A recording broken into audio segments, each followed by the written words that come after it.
Hello and welcome to the Fuel, Run, Recover podcast, helping everyday runners fuel better, run smarter, and recover faster so you can reach your full performance potential. I'm your host, Stephanie Natchuk, dietitian, fitness coach, and a fellow runner too. As the owner of Stephanie Natchuk Performance Nutrition, I've spent the last 10 years helping runners learn to fuel their bodies, level up their running performance, and establish healthier relationships with food and exercise. If you're ready to reconnect with your love of running, then let's get started on today's episode.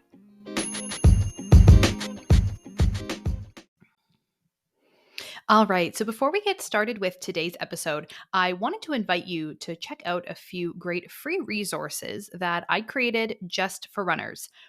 To get them, all you have to do is click on the link in the show notes or visit www.stephanienatchuk.com.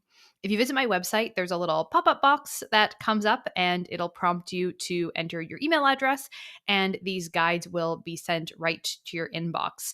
The first guide is my fueling guide for runners. So in this resource, you'll find my top fueling tips for runners, as well as some specific meal ideas for both your pre and post-run fuel. If you've been struggling to understand what to eat when to support your running and just figuring out what those meal ideas, what those meals look like, what kind of foods you should be including before versus after you run, what the difference is between pre and post-run fueling, then this guide is exactly what you need to get you started on the right path.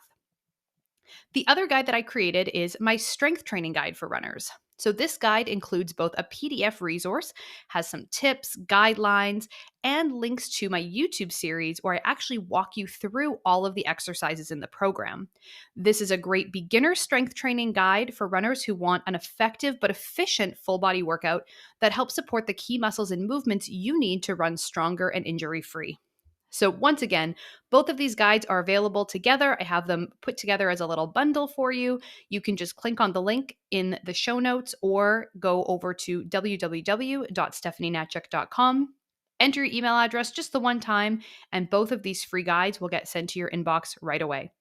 I hope you enjoy these resources and find them helpful in supporting you and your running. And now let's get into today's episode. All right. So welcome everyone to today's episode where I am really, really excited to be sitting down with one of my very own clients. Here with me is Tina Young. Tina Young is a runner. She is also an educator, and we were talking a little bit before about all of the work that she does working in post-secondary education, and she also is a breast cancer survivor. So today she has agreed so nicely to spend her time coming on to this episode with me to share her story, more about her running journey, how she's, really learned about proper nutrition and training strategies. And I hope that you all enjoy hearing her story and listening to this episode. So thank you so much, Tina, for taking the time out of your day to join me here today. Thank you for having me. I'm glad to be here. All right. So let's start by just, sharing with everyone a little bit more about yourself and how you personally got into running. Sure. Well, I tried a few years ago. I was never a runner. A few years ago, I tried, and I decided without a lot of good training that I was going to try my first half marathon just because it looked really fun.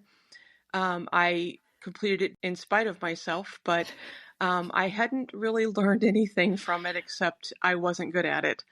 So I started doing other things. I started powerlifting when I was like 45. I'm now 51, and I was good at that. So I kept doing it, and I didn't run because I wasn't good at it. And then I decided that I needed to mark something off my bucket list, and I decided to start trying to run again. And I did a little bit here and there, and never really progressed well. And so it wasn't until after I went through stage 3 breast cancer that I decided I was going to focus in and try something brand new, and I was going to teach myself to run. And I learned then I just wasn't good at that. So that was sort of my journey in a nutshell, is I wanted to be one of those people. I was not.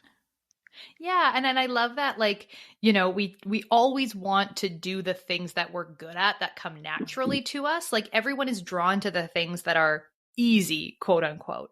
Mm-hmm. And it's when we start to we want to try new things, but then if we're not immediately good at it, do we really question our ability to, is this worth it? Should I even be bothering? And I love that you didn't give up, right? You didn't do that first half marathon, have, a rough experience like we all did our first race. Find me a person who had a great first race. I would love to meet them. We have that first race. We question if this is even for us, but something inside of you was like, no, I still think that there's something here that I can unlock. There's still some potential in there that I think I haven't quite figured out yet. And you came back to it again, tried to teach yourself, which I think is great as an educator that thought that would work. So then when it comes to your race experiences, one of the reasons that I wanted to invite you to do this episode is because you've done some really cool races and some of the, really challenging events that are out there. So tell us more about the different races that you've run. Because I needed that goal. And then I've done like some women's half marathon, some of the Shape magazine sponsored. I did that one. That's the one I did down the road of Mississippi River on 2 different bridges. We go out one and back another. It's the only time of the year people can be on the bridge. So that's actually my favorite. But the most exciting is the Disney runs. And I've done the Disney Princess 2 years now. This year I did the challenge, and then I did the springtime surprise this year as well, with the 5K with my granddaughter, then on my own. Nice. So tell us more about the challenge. What, for anybody who isn't familiar with the Disney events, what is the Disney Princess Challenge weekend? So the challenge is on Friday, you do a 5K. On Saturday, you do a 10K. And on Sunday, you do a half marathon. And the real challenge is that you have to be on the bus at 2 a.m. every morning. And then you get done with the run and you go to the parks. And then, so it's really a challenge of intestinal fortitude all the way around, because not only do you run 19 point, you also have to entertain yourself at the parks and survive that and eat properly while you're there and hydrate because it's still hot and humid in Florida. So it's not just a running challenge. I think it's a challenge of a lot of things together. And I knew that I needed to do that. So yeah. And any of these like multi-day, multi-leg type of events, you're exactly right that there's always this added complexity of needing to, recover from what you've just done. And then you're also preparing for what's coming next, progressively harder and harder events that you're going to be tackling that weekend. So definitely layers of complexity and challenges to that one. What made you want to do that race? What was it about that challenge or that weekend that sort of spoke to you that made you really want to sign up and get ready for it? Well, the first one I'd heard or read about it somewhere. I don't even remember where, but I thought, oh, that would be fun. I'd like that one day. And then I just decided I needed to make one day happen. And then I didn't realize what a challenging process it was to get signed up for things. And so I got in, and then they had an opening. So I did the 5 and the half 2 years ago. And I survived in spite of myself again, because I really thought that, I would read Runner's World and I would, watch different magazines and say, okay, I'm supposed to take these goos with me. So I would take them, but I didn't really know when to use them, and they tasted funny to me. And so I didn't like the sweetness. So I didn't really use them. And then all of a sudden I'd feel terrible. And well, I got done. So the reason I did the challenge was because I was frustrated that I finished, but I didn't finish strong. And I wasn't fast. I'm very, very slow. But I also decided that I don't like it when I'm not good at things. So I had to practice. I had to figure this out. And I needed to finish strong. And if I was going to do it, I was going to do all of it, because I kind of have that all or nothing personality. But yeah, and I mean, there is what I can only assume is a fairly significant financial investment that goes into the signing up for the race, right? And then your flights and accommodations and meals. And, I don't know if you pay park entrance fees to hang around for the rest of the day on top of the racing. Like, I don't know if you get into the park because you signed up for the race or not, but you're looking at a big commitment, your time, your money, everything like that. So to then want to get the most out of the experience and feel really good at the end of the experience, I think that's something that not enough runners maybe think about or sometimes also make a priority, in addition to just putting out the money and shelling out the cash to sign up for things and buy the gear and whatever. So I love that perspective. take us back to when you made the decision that it was time to get some expert help. Like you were reading the magazines and the articles and sort of cobbling together a strategy on your own, but it wasn't really coming together the way that you had hoped it would. So at what point did you decide, okay, listen, I need to maybe start getting some advice here and start to personalize things a little bit? Well, one of the things I noticed was that a lot of the things I was reading were for people who'd done this their whole lives or were good at this or Mm-hmm. naturally. So I couldn't really find where I belonged in it. So I would take off and I would run down the road and I would quit because it was, challenging, boring. I didn't feel good about it, whatever. But then I started listening to podcasts. I just decided that I have to find something that I can focus on. So I would listen to podcasts. And of course, I hyper focused on running podcasts. And there was a particular podcast that seemed to speak to people who weren't necessarily lifelong runners. And I don't even remember what it was called at the time.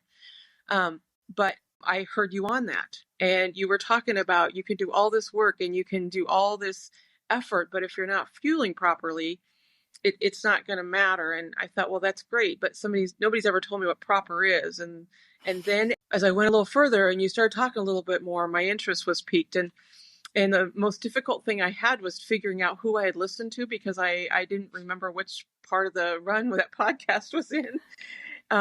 But then, just going back and searching out, and I thought, okay, I think you're speaking to me because this is the things that I've had holes and gaps in along the way. And so that prompted me to say, I need more. I need somebody who will give me more about what I want to understand. And I'm a science-minded person. And I think that helped me because you explained things rather than just telling us. Yeah, yeah. And so when you finally kind of reach that point, and we've all been there with different things. Like I know I've been there with tons of different aspects of my life and my career where it's like I feel as though I've gotten as far as I can on my own. I've done the Googling, I've listened to the podcasts, I've like kind of got all this different information. Now I need someone to help me sort through all of that information to figure out like what do I actually need to do next? Like what does that Mm-hmm. plan look like for me? And so when it came to the specific lessons that you learned along the way, some of the strategies and things that you implemented, you mentioned you pick up some gels and kind of have them along with you, but not really know when to take them or how to use them. And it was just, still felt like a little bit of a jumble. So what were some of the specific lessons that you learned or things that you did to start to feel yourself a little bit better and to start to dial in those training strategies along with it so that you could prepare for this challenge that you had signed up for? Well, the biggest thing was carbs by far, because I had always been terrified of carbs because I didn't want to gain weight. So that was by far the hardest for me to challenge myself to. But I think the other thing for me was I was used to counting macros to power lift. I was counting macros to gain muscle only. So I didn't really worry about the carbs. But I realized as soon as I started doing that, and I actually screenshotted the picture of the athlete's plate from the Fuel Train Recover training program. And I would look at my plate and say, okay, I think this match is good enough because I realized it had to be every day or most days, not just the day before a run. And I always thought you just carb loaded the night before the run and you ate a bunch of pasta and then everything was good. And it wasn't working. And so I think that was probably the biggest thing for me was that it's okay to eat carbs. It's good. Actually, this is a good thing. And I realized how it changed me in other ways too, because I had such a problem sleeping. And when I finally gave in and said, if I follow runner's carb eating guide, that I could sleep too. And that was profound. But that, and then I think the other thing for me that was really big was how to fuel from the beginning, and not wait until you felt bad. And what exactly does that feel like, and it was actually a lot sooner than I had expected and I'd ever done. So, when I did the challenge, I think 20 minutes in, if I recall, is what you had given me. And I was so excited because it worked. Just every time I did those things, it worked. And so it just made me want to try again because it was working. So. Yeah, yeah, it was enjoyable. Hmm. So, did you end up coming around to like enjoying gels and using those, or what were the specific things that you chose to fuel with that weekend? What were some of the options that you had available? Well, I did not choose healthy options for my fuels. I'll tell you, I resisted the urge for many, many months to try Pop Tarts because I kept hearing Mm-hmm. people talk about Pop Tarts. But I've joked now that Pop Tart bites are my fuel. For some Yeah. reason, they're my rocket fuel. It works for me because they disappear quickly. I don't have to chew on them a bunch. Um, that was my number one choice. I liked. I always had some scratch in my bottle, and even had my husband posted partway through Magic Kingdom with another bottle. I did some Swedish fish, which was Mm-hmm. another thing that I would not typically ever sit down and eat, but I would like stick them in my mouth and keep them for a while. But for the most part, it was Pop Tart bites. You know, a lot of people wonder like what should I be using? What's best? What, like is there sort of a perfect choice? And I love that you kind of have been able to demonstrate that there isn't a perfect choice that's best for everybody. You do have to try potentially lots of different things to figure out what your intra run fueling go to is going to be. And as long as you're getting in the carbs, the fluids, and the electrolytes that you need, there is, I mean, I don't know if it would be crazy to say there's like literally endless options, millions of different combinations of foods and drinks and stuff like that that you can take. It if you don't like gels, Hmm. you don't have to use gels. I don't use gels. Like I personally don't either, but I do think sometimes there's people who think, and maybe this was you too, Tina. It's like, well, if not gels, then what? Hmm. And if I can't use gels or I don't like gels, then I guess fueling isn't for me. I guess I can't fuel if I'm not using gels. But I think that really was me because I remember the very first half marathon that I did. Um, it bothered me that people throw them on the ground, the packaging on the ground. I didn't want to do that, but it drove me crazy that when I put them back in my bag, they were all gross and I got sticky. So that was another aspect of not wanting to try to figure out gels is they just weren't my thing, I guess. Um, and so I didn't know what else to do because if I didn't like those, I couldn't imagine anything else made sense. So yeah, trying something that I would never sit down and eat as a snack was I thought what I'm doing hasn't worked, so I'll try something different. yeah, yeah, absolutely. Absolutely. And so when it came to your results and what happened between the first year that you did the 5K and the half marathon, and you finished the race, but you didn't feel great. You said you finished in spite of yourself. Hmm. And the next year, doing not only the 5K and the half, but also the 10K in between those two runs. Between that and just the overall results that you got from taking a closer look and dialing in your strategies, what results were you most excited about? Well, I want to say that one of the things I did as well, other than just fueling on the course well, was that I planned ahead, that all of my meals were planned for me. I had sat down ahead of time and I looked at menus and I figured out what can I eat on property that will fuel me before as soon as I get there. So when I left, I had things in my carry-on that I could eat even the day I traveled because typically I don't eat the day I travel. You know, you get caught up in things and you grab fast food.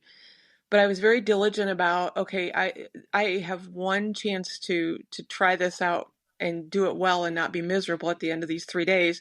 So I pre-planned everything and I knew that I was going to eat a big meal at 4 o'clock that night. I was going to get up again at 1 a.m. for the run. So I really planned everything very diligently so that I knew it wasn't just my intra race fueling, it was my entire time. I counted my fluids. I made sure I added salt. So I tried to use it as a holistic approach.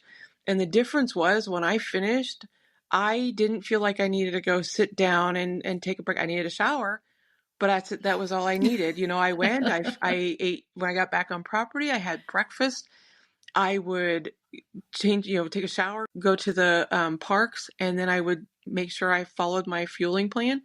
But we still played in the parks. We still did everything. I had a totally different approach in how I looked at it, and I had a totally different outcome at the end because I enjoyed it so much more. just being Mhm. strong and not feeling like I'd pushed my body to the point of passing out almost.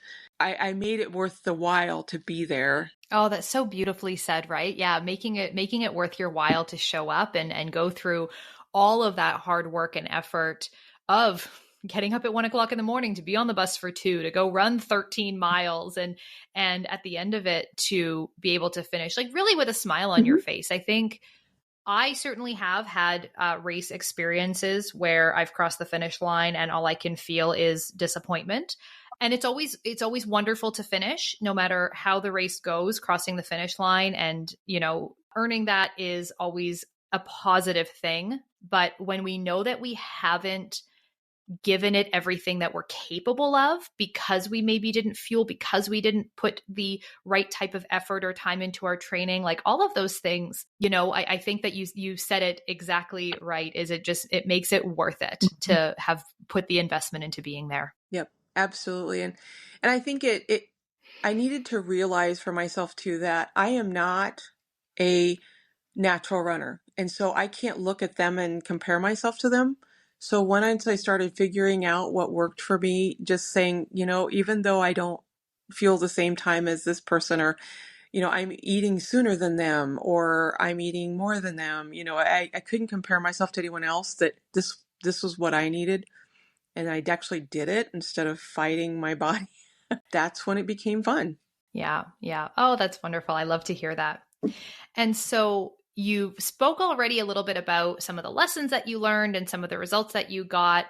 What was something that you were most surprised by in the whole experience? Like, what was something that you learned or started doing differently that you never, ever would have thought would have happened for you before you started this whole journey? I'm not sure that I mean, I always wanted those things to happen. I never thought I would have been able to do a challenge like that. The biggest surprise for me that I figured out was that carbs don't kill you. Um, but another thing that I think I really had to learn and be surprised to accept is that not every run has to be the same. There are easy ones and hard ones, and that the body perception is different than, effort maybe. Um, that was a hard lesson for me, that a new lesson for me, I think, that, my perception might be completely different of the same run on the different days. And that was normal. So I think I just needed to give in to the fact that, I didn't need to be an expert.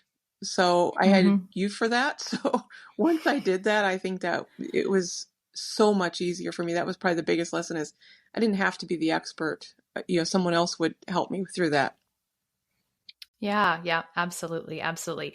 So, is there anything else with your experiences, with your results, your lessons, just kind of your big takeaways from this whole process? Is there anything else that you really wanted to share that would be helpful for other people to hear, to kind of understand some of the other benefits and or some of the other things that have really come up for you now that you've gone, through this whole process of learning really how to eat and train for your goals? I think probably the best thing that I want to share, the piece of advice I'd want to share, is if you're interested in hiring somebody to help you through that, don't be afraid to ask them questions, or to share with them if it doesn't work out for you. Because, for example, one of the things I remember was going through the training plan, and it didn't feel like a beginner training plan, but I felt like a beginner, and saying, I think this is more than a beginner for me. And that's all it took. You said, okay, let's adapt it. Let's change it. I had a period of time where I didn't feel very good. And so we took a break and we rearranged things. And I think that, rather than just sticking to the black and white training program, that started to make me better at it, because I kind of gave in to the idea that I have to have somebody tell me how to do this, to make it better, because I'm not able to do it on my own. So I think just being willing to say, I want somebody to help me with this, and they're the experts, so I'll ask questions and I'll do what I'm told.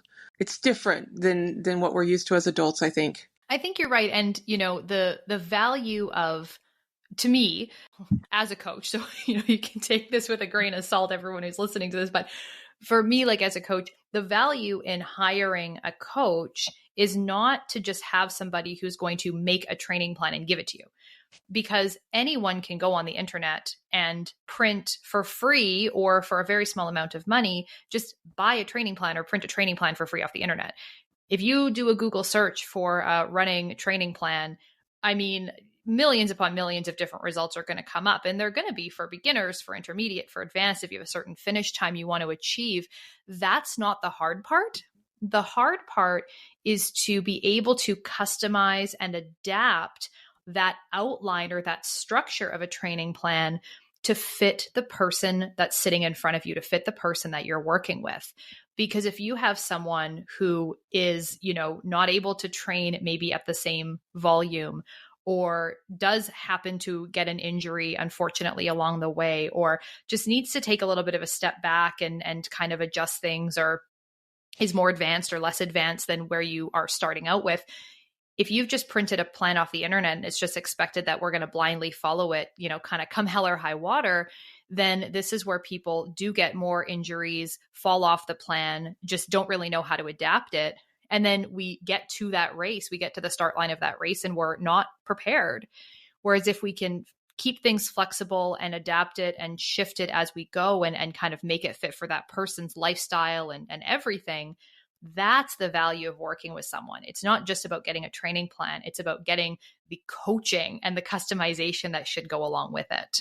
Yep. And I wonder, I didn't realize this myself, but I wonder if other people don't know that some people may need to be taught to be runners. I feel like that's what I needed, was to be taught how to run. And I had to be taught how to lift properly. So when it came to running, it made sense, but it didn't until after I had figured it out. But yeah, and you're so right about that, because I think there's sort of this assumption in the running world from some people, running is the most natural thing that you can do. Everyone can just run and just don't overthink it and just get one foot in front of the other and just go. And while there are certainly some people that has worked for, and I won't argue that there are people who that has been their approach and it's worked very well. For a lot of people, we've gone our whole lives not having those movement patterns or not knowing how to properly build up the training in order to get the result that we want. And a lot of times training for a race, or especially a multi-day challenge, is not just as simple as just run as many miles as you can and that's the end of it. There is a little bit more to it for most of us. So yeah, I really appreciate that perspective. I think that's really interesting. Is there anything else that you wanted to share today? Did you have any other thoughts or comments or things that you wanted our listeners to hear? Maybe just that you don't have to be, young and strong to do this. I really didn't start this running journey until I was 50 years old and had finished, stage 3 breast cancer, but it was something I wanted to do. And I did. And I think it's okay to start at a different time in your life, because I really don't notice that runners notice age. So no, I don't think so. Except for when we notice that there's like a 95-year-old who just like broke a record or something, which I keep seeing a lot on my social media lately, which is so cool. But that's when we care about age. That is true. And they were probably pushing a stroller while they did it. Yeah. Yeah, exactly. So yeah, that's wonderful. Well, thank you so much, Tina, for agreeing to come and share your story, share your advice, and all of your wonderful results on today's episode with everyone. I know everyone's going to really appreciate hearing your story.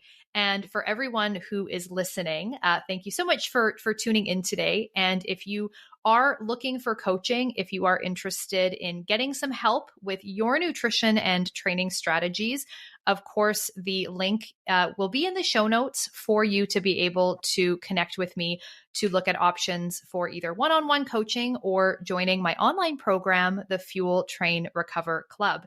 And for you, Tina, if people want to follow along on your running journey, I know you share a little bit of what's going on with you over on your social media. Where can people find you and connect with you as a fellow runner? Well, I wish I could tell you that off the top of my head, but I don't remember what my Instagram is. But I do have Facebook as well. Okay, sounds great. We'll link that in the show notes too when we can figure out what Tina's social media handle is. Sorry. That's okay. All right. Thanks, everybody. We will see you in the next episode. Bye for now.